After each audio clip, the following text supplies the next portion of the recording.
At some time or another, most of us have been caught in a Freudian slip, an inadvertent mistake in speech revealing an unconscious thought of some kind.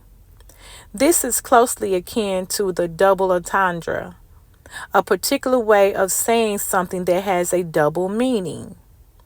Having stripped Jesus naked, beaten him with a whip, and battered his head with a reed, his enemies began to mock and spit upon him. Then a Roman soldier spewed out sarcastically, "Hail, King of the Jews." You can find that in Mark chapter 15, verse 18. They even nailed a sign over his head stating, "This is Jesus, the King of the Jews." You can find that in Matthew chapter 27, verse 37.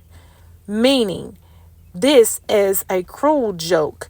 These soldiers unwittingly never spoke or wrote greater truth. He was a king, all right, but his kingdom was not of this world. He came to rule over the human heart, not on some earthly throne. A few hours later, the religious types added their ignorance to the barrage of double entendres around the cross. He saves others. Himself he cannot save. You can find that in Matthew 27, verse 42. Unknowingly, they blurted out for all posterity the substitutionary aspect of Jesus' death. He could not save himself and save us at the same time. And who of us can forget the thief hanging next to him? If you are the Christ, save yourself. Then quickly he added, and us. You can find that in Luke 23, verse 39.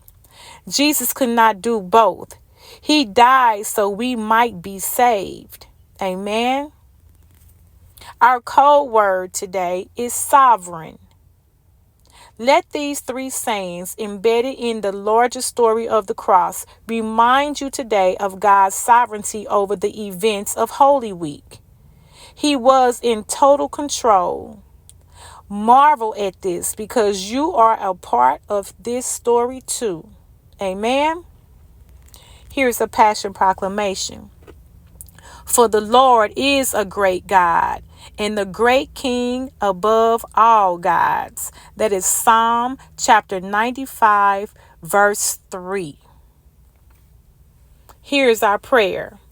Lord, thank you for bearing in my place not only the pain and suffering, but also the mockery and ridicule that accompanied it.